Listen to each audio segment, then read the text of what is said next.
तो अब हम क्लास 8 मैथमेटिक्स न्यू परीक्षा दिन 2025 मॉडल टेस्ट पेपर सेट 3 का very short answer type question number 11 से क्वेश्चन नंबर 16 को सॉल्व करने वाले हैं। तो क्वेश्चन नंबर 11 है what is the probability of getting number from 1 to 6। तो इस क्वेश्चन को मैंने कॉपी में सॉल्व किया है, आइए हम लोग वहां पर समझ लेते हैं। क्वेश्चन नंबर 11 है what is the probability of getting numbers from 1 to 6। इसका हिंदी मतलब है 1 से लेकर के 6 तक की नंबर पाने की प्रोबेबिलिटी हमें बताना है।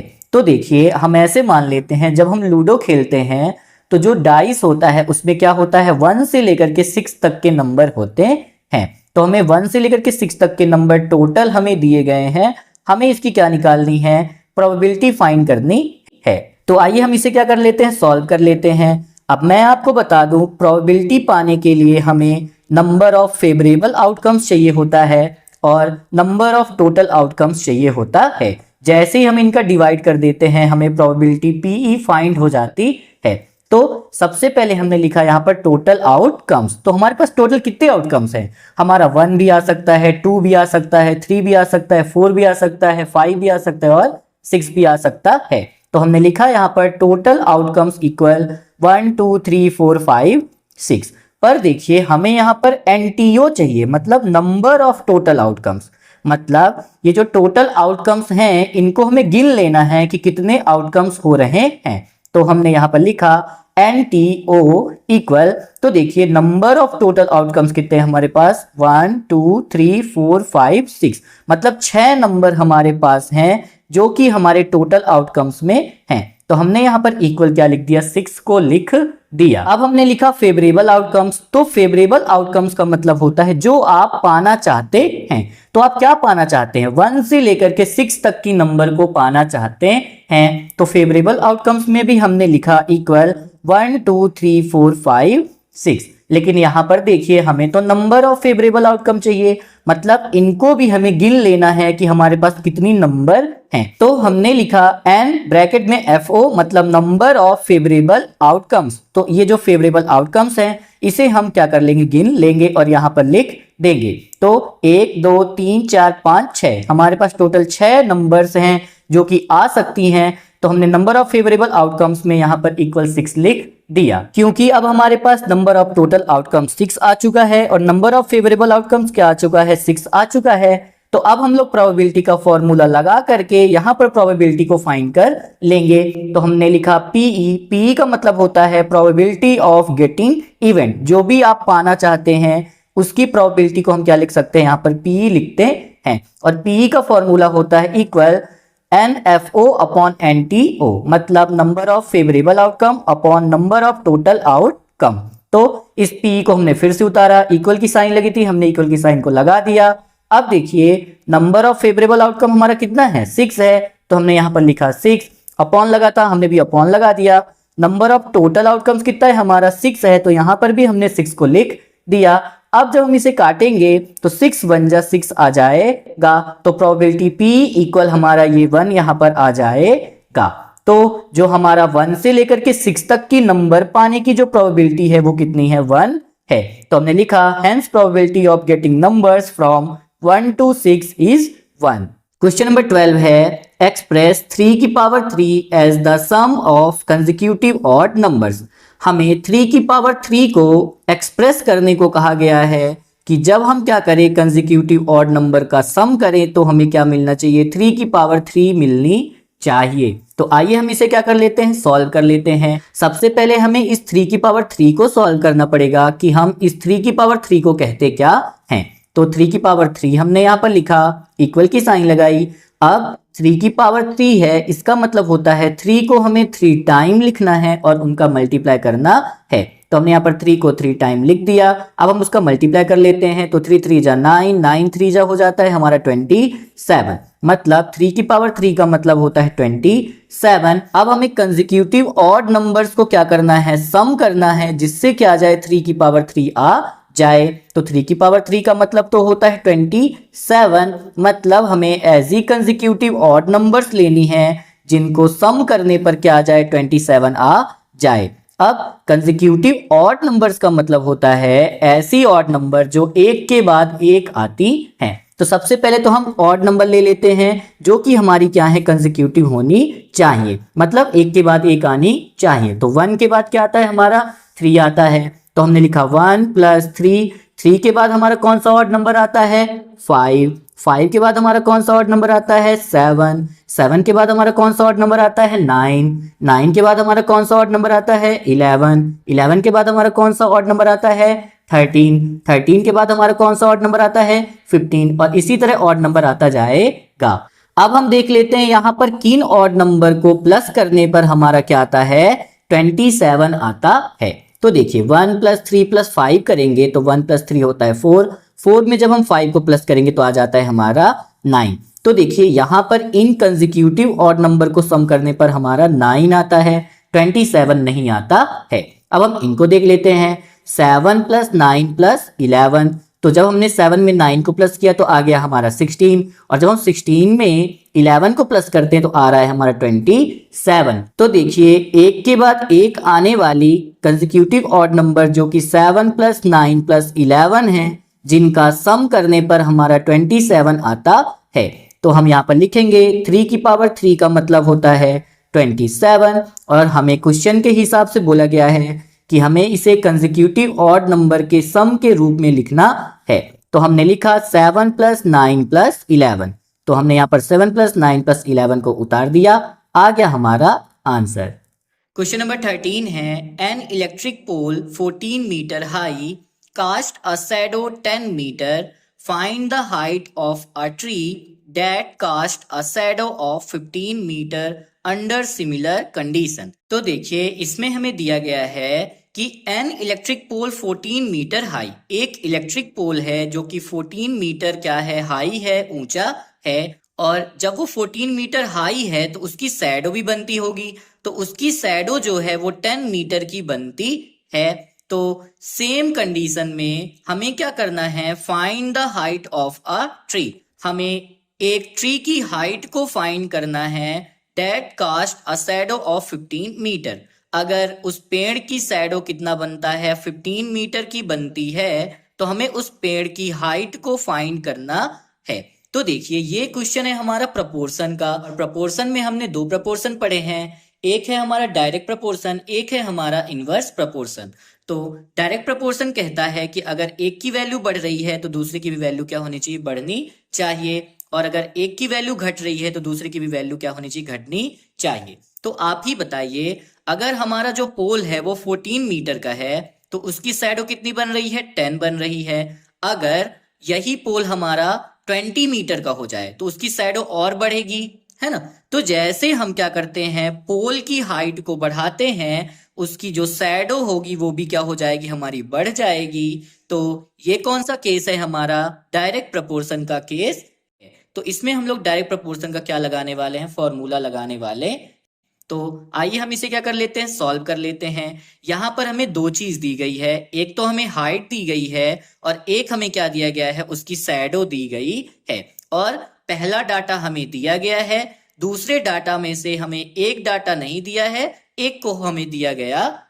तो हमने सबसे पहले यहाँ पर क्या बनाया, लिस्ट बनाई। ऊपर वाले में लिखेंगे हाइट इन मीटर और नीचे वाले में लिखेंगे length of shadow in metre. 14 metre high जो पोल है उसकी शैडो कितनी है, 10 है। तो हमने यहाँ पर लिखा 14 मीटर हाई है तो यहाँ पर लिखा हमने 14, और उसकी जो शैडो है वो कितना बनता है, 10। तो हमने नीचे यहाँ पर 10 को लिख दिया। अब हमें ट्री दिया गया है लेकिन ट्री की हमें हाइट नहीं पता है, तो हमने यहाँ पर क्वेश्चन मार्क लगा दिया। और उस ट्री की जो शैडो है वो हमें दी गई है 15, तो हमने यहाँ पर 15 को लिख दिया। अब आप इसको क्या करेंगे, इसको x1 बनाते हैं, इसको y1 बनाते हैं, इसको x2 लिखते हैं और इसको y2 लिखते हैं। अब हम जानते हैं कि ये डायरेक्ट प्रपोर्शन का केस है, तो हमने लिखा यहाँ पर डायरेक्ट प्रपोर्शन। और डायरेक्ट प्रपोर्शन का फॉर्मूला क्या होता है, जो x1/y1 होता है वो x2/y2 के बराबर होता है। तो हमने यहाँ पर लिखा x1/y1 = x2/y2। तो हमें देखिए यहाँ पर x2 को निकालना पड़े, तो x1 की जगह हमने 14 को यहाँ पर लिख दिया, अपॉन की साइन लगी थी अपॉन लगा दिया। y1 की जगह हमने क्या लिख दिया, यहाँ पर 10 को लिख दिया। इक्वल की साइन लगी थी, हमने इक्वल की साइन को लगा दिया। ये x2 लिखा था जिसकी वैल्यू हमें निकालनी है, तो हमने इस x2 को उतार दिया, और ये जो y2 था, y2 हमें 15 दिया था, तो हमने y2 की जगह यहाँ पर 15 को लिख दिया। अब हम इसे क्या करने वाले हैं, सॉल्व करने वाले हैं। तो देखिए बीच में इक्वल लगा है, इक्वल के इस पार भी हमारा क्या है, एक फ्रैक्शन है, इक्वल के इस पार भी हमारा क्या है, फ्रैक्शन है। तो हम लोग क्या करते हैं, क्रॉस मल्टीप्लाई करते हैं। तो 14 का मल्टीप्लाई किससे करेंगे, 15 से। तो हमने लिखा 14 मल्टीप्लाई बाय 15, इक्वल की साइन लगी थी, हमने बीच में इक्वल की साइन को लगा दिया। अब इस x2 का मल्टीप्लाई किससे करेंगे, 10 से करेंगे। तो हमने लिखा x2 इंटू, अब क्योंकि हमें x2 की वैल्यू निकालनी है तो हमें इस मल्टीप्लाई जो 10 है इसको क्या करना पड़ेगा, इक्वल के इस पार ट्रांसपोज करना पड़ेगा। तो ये जो x2 और 10 है वो एक दूसरे के साथ मल्टीप्लाई में है, तो जब हम इस 10 को इक्वल के इस पार क्या करेंगे, ट्रांसपोज करेंगे, तो ये जो मल्टीप्लाई 10 है वो हमारा डिवाइड में 10 आ जाएगा। तो हमने लिखा 14 इंटू 15, और ये जो मल्टीप्लाई बाय 10 था वो इधर की तरफ ट्रांसपोज होने पर अपॉन में 10 आ गया, और इक्वल x2 हमने यहाँ पर क्या कर दिया, उतार दिया। अब हम क्या करेंगे, इसको सॉल्व कर लेते हैं। तो 2 5 जा आ जाएगा हमारा 10, 2 7 जा 14, और 5 3 जा क्या हो जाएगा हमारा 15। तो अब हमारे पास क्या बच रहा है, 7 इंटू 3। तो 7 इंटू 3 करने पर आ जाएगा हमारा 21। इक्वल लगा था, इक्वल लिख दिया, x2 लिखा था, हमने x2 को उतार दिया। अब हम इसे क्या कर लेते हैं, सीधा करके लिख लेते हैं। तो x2 इक्वल आ जाएगा हमारा यहाँ पर 21, जो कि हमारा आंसर है। तो जो ट्री की हाइट थी वो कितनी है हमारी, 21 मीटर है, जिसकी जो शैडो है वो कितनी बन रही है, 15 मीटर की बन रही है। क्वेश्चन नंबर 14 है, factorise p square plus 10p plus 25। हमें p square plus 10p plus 25 को फैक्टराइज करना है। तो सबसे पहले हमने इस क्वेश्चन को यहाँ पर क्या कर लिया है, उतार लिया है। अब देखिए क्योंकि इसमें 3 टर्म्स हैं हमारे पास, तो आपको याद रखना है जब भी हमारे पास 3 टर्म्स होते हैं तो हो सकता है कि ये हमारा किसी न किसी आइडेंटिटी में बन जाए। तो जब भी हमारे पास 3 टर्म्स होते हैं तो हो सकता है इसमें 2 फॉर्मूला क्या हो जाए, लग जाए, 2 आइडेंटिटी क्या हो जाए, इसमें लग जाए। तो देखिए एक फॉर्मूला होता है हमारा a प्लस बी का whole square equal a square plus 2ab plus B square, और एक फॉर्मूला होता है हमारा a माइनस बी का whole square equal a square minus 2ab plus B square. तो हो सकता है ये जो हमें 3 टर्म्स दिए गए हैं वे इस आइडेंटिटी में चेंज हो जाए। तो देखिए यहाँ तो सभी जगह प्लस लिखा है, मतलब हम इसे इस आइडेंटिटी में क्या कर सकते हैं, चेंज कर सकते हैं। तो चेंज करने के लिए सबसे पहले हमें ये देखना होता है कि क्या हमारी पहली वाली नंबर किसी का स्क्वायर है। तो हाँ, p के बगल में कुछ नहीं लिखा है, इसका मतलब क्या लिखा है, यहाँ पर 1 लिखा है। अब बताइए क्या 1 किसी का स्क्वायर होता है। तो हाँ, 1 का स्क्वायर करने पर क्या आता है, 1 आता है। तो ये किसका स्क्वायर है, हमारा 1 का स्क्वायर है। फिर हमें देखना होता है क्या जो लास्ट वाली नंबर है वो भी हमारा किसी का स्क्वायर है। तो हाँ, जो 25 है वो किसका स्क्वायर है, हमारा 5 का स्क्वायर है। तो इसमें हो सकता है कि हमारी आइडेंटिटी क्या हो जाए, लग जाए। अब बात आती है 2ab की। अब यहाँ पर तो 10p लिखा है, क्या हम इसे 2ab के फॉर्म में लिख सकते हैं। तो आपको याद रखना है, तो आपको जो सबसे पहले वाली नंबर का स्क्वायर है उसको लिखना होता है। तो ये 1 किसका स्क्वायर है, 1 का स्क्वायर है, और जो लास्ट वाली नंबर है 25 वो किसका स्क्वायर है, 5 का स्क्वायर है। तो हम क्या करते हैं, पहले इन दोनों स्क्वायर नंबर को क्या करते हैं, यहाँ लिख लेते हैं और मल्टीप्लाई का साइन लगा देते हैं। अब अगर हमने इसमें 2 से मल्टीप्लाई किया और अगर बीच में ये जो 10 लिखा है अगर वो आ जाता है, इसका मतलब हम इसमें इस आइडेंटिटी को लगा सकते हैं। तो 1 5 जा 5, 5 2 जा 10। देखिए जो 10 लिखा है वो आ रहा है, मतलब अब हम इस आइडेंटिटी में यहाँ पर इन टर्म्स को चेंज कर सकते हैं। तो आइए हम इसे अब क्या करेंगे, सॉल्व करेंगे। तो ये किसका स्क्वायर है, 1 का स्क्वायर है, तो हम इसे लिख सकते हैं 1p का होल स्क्वायर। फिर प्लस की साइन लगी थी, हमने प्लस की साइन को लगा दिया। अभी इस 10p को हमने उतार दिया, प्लस की साइन लगी थी, प्लस की साइन लगाई, और ये जो 25 है वो किसका स्क्वायर है, 5 का स्क्वायर है, तो हमने यहाँ पर 5 के स्क्वायर को लिख दिया। अब क्योंकि हमने इसको a स्क्वायर और b स्क्वायर तो यहाँ पर बना लिया, लेकिन ये जो 2ab है इस 10p को हमें 2ab के फॉर्म में बनाना है। तो आपको याद रखना है a का काम कौन कर रहा, 1p कर रहा, बी का काम कौन कर रहा है, यहाँ पर 5 कर रहा है। तो हमने इस 1p के होल स्क्वायर को फिर से उतारा, प्लस की साइन लगी थी, हमने प्लस की साइन को लगाया। अब इस 10p को हम लोग 2ab के फॉर्म में क्या करेंगे, चेंज करेंगे। तो इस फॉर्मूले के 2 को हमने यहाँ पर लिखा, और क्योंकि इनके बीच किसकी साइन है, मल्टीप्लाई की साइन है, तो हमने मल्टीप्लाई की साइन लगाई। और a का काम कौन कर रहा, 1p कर रहा, तो हमने a की जगह लिखा 1p इंटू b का काम कौन कर रहा, यहाँ पर 5 कर रहा, तो हमने b की जगह लिखा यहाँ पर 5। तो देखिए यहाँ पर जो 10p था उसे हमने 2ab के फॉर्म पे क्या कर दिया है, बना लिया है। प्लस की साइन लगी थी, प्लस की साइन को लगा दिया, 5 का स्क्वायर लिखा था हमने, 5 के स्क्वायर को लिख दिया। अब ये जो है हमारा पूरा का पूरा a square plus 2ab plus b square बन चुका है। तो हम यहाँ पर क्या करेंगे, इसे कंपेयर कर लेते हैं। 1p का मतलब a है, तो a स्क्वायर प्लस 2ab, तो हमने लिखा 2ab प्लस फिर 5 का स्क्वायर, तो 5 का स्क्वायर मतलब b का स्क्वायर। अब बताइए किसका फॉर्मूला है, a प्लस b के होल स्क्वायर का फॉर्मूला है। तो हमने इक्वल a प्लस b का होल स्क्वायर लिख दिया। मतलब ये जो हमें दिया गया है इससे अब हमें कुछ नहीं लेना देना है, हमें मतलब है a से, हमें मतलब है b से, और उसको प्लस करके होल स्क्वायर चढ़ा देना है। तो a है हमारा 1p, b है हमारा 5, तो हमने 1p, तो 1p हम नहीं लिखते इसलिए हमने लिखा यहाँ पर p, और b को लिया हमने यहाँ पर 5, उसको क्या कर दिया, प्लस कर दिया और होल स्क्वायर लगा दिया। आ गया हमारा आंसर। क्वेश्चन नंबर 15 है, find the cube root of 216 by विलोकनम सूत्र। हमें विलोकनम सूत्र के द्वारा 216 का क्यूब रूट निकालना है। तो आइए हम इसे क्या कर लेते हैं, सॉल्व कर लेते हैं। इसमें लिखा है from groups of 3 digit 1 group implies that the cube root है 1 डिजिट। यहाँ पर 3 डिजिट का हम क्या बनाते हैं, अगर एक ग्रुप बनाते हैं तो हमें ये पता चलता है कि ये जो 216 का क्यूब रूट है वो कोई 1 डिजिट की नंबर है। देखिए अगर किसी नंबर का हमें क्यूब रूट पता करना है कि वो 1 डिजिट वाली नंबर होगी या 2 डिजिट वाली नंबर होगी, तो हम क्या करते हैं, 3 डिजिट का एक पेयर बनाते हैं। तो देखिए इसमें 1 2 3 डिजिट है, 3 डिजिट से मिलकर के ये क्या बनती है, हमारी एक पेयर बनती है। इसका मतलब ये होता है क्योंकि हमारा एक पेयर बना है, मतलब इसका जब हम क्यूब रूट निकालेंगे तो कोई एक डिजिट वाली ही नंबर आंसर में आएगी। ठीक है, अब इसी तरह जब हम इसको देख रहे हैं, इसमें कितनी डिजिट है, हमारे पास 6 डिजिट हैं। तो 3 डिजिट का एक ग्रुप बना, 3 डिजिट का दूसरा ग्रुप बना। तो इससे हमें यह पता चलता है जब हम इसका क्यूब रूट निकालेंगे तो कोई भी 2 डिजिट वाली नंबर आ सकती है। 2 डिजिट में मतलब 11 से लेकर के 99 तक की नंबर हमारी आ सकती है।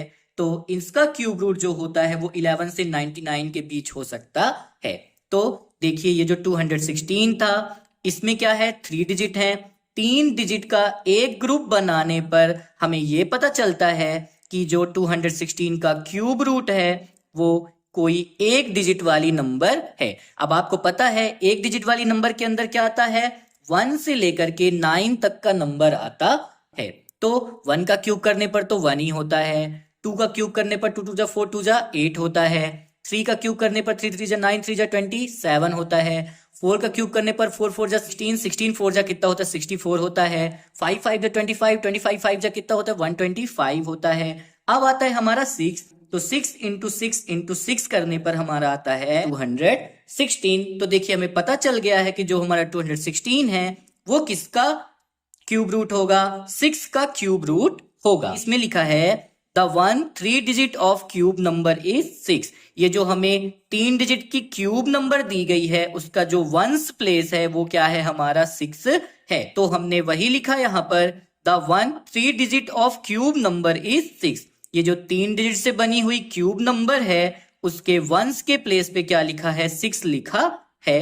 तो हमें पता चलता है so the ones digit of cube root should be 6। तो 1 डिजिट की जो क्यूब रूट नंबर होगी 6 हो सकती है।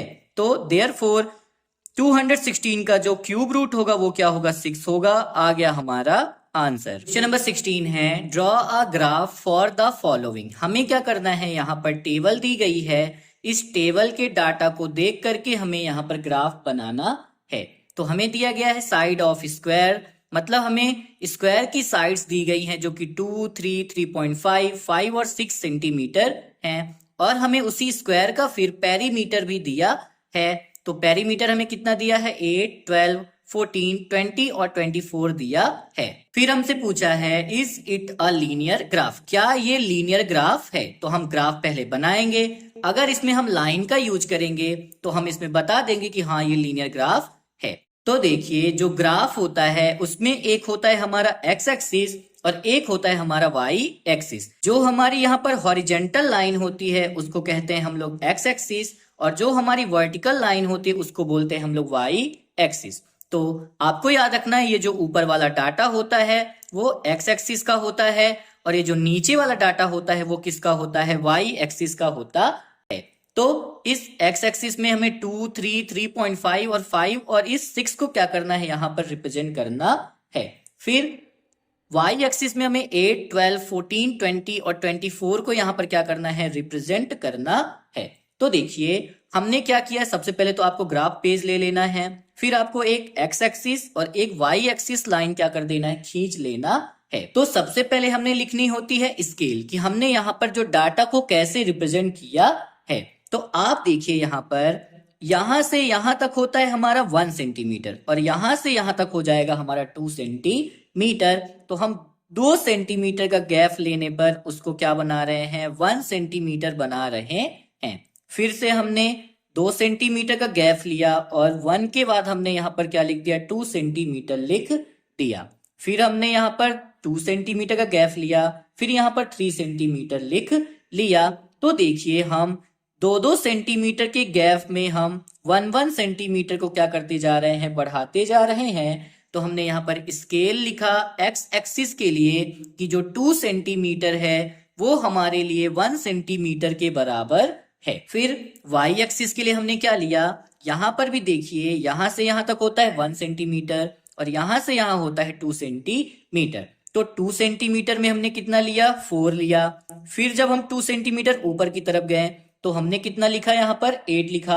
तो देखिए इनके बीच कितने का गैप है, हम क्या करते जा रहे हैं, 4 क्या करते जा रहे हैं, बढ़ाते जा रहे हैं। मतलब 2 सेंटीमीटर मतलब 4 सेंटीमीटर हो रहा है। तो वाई एक्सिस में हमने लिखा कि ये जो 2 सेंटीमीटर है इसका मतलब 4 सेंटीमीटर है, और जैसे जैसे हम ऊपर 2 सेंटीमीटर आगे बढ़ते जाएंगे ये 4 सेंटीमीटर हमारा आगे की तरफ बढ़ता जाता है। तो अब हम यहाँ पे लिख लेंगे side of square in centimetre जो हमें दिया गया है, और ये जो वाई एक्सिस में पेरीमीटर इन सेंटीमीटर लिखा है तो हमने यहाँ पर इसको भी लिख लिया। अब देखिए अब हमें दिया गया है यहाँ पर साइड अगर 2 सेंटीमीटर है तो उसका पेरीमीटर कितना होना चाहिए, 8 होना चाहिए। तो साइड अगर कितनी है, 2 सेंटीमीटर है तो उसका पेरीमीटर कितना होना चाहिए, 8 होना चाहिए। तो हम इस 2 को क्या करेंगे, आगे की तरफ बढ़ाते हैं और इस 8 को भी आगे की तरफ बढ़ाते हैं, और ये लाइंस जहां पर एक दूसरे को काटती हैं वहीं पर हम क्या करते हैं, एक सर्कल बना देते हैं।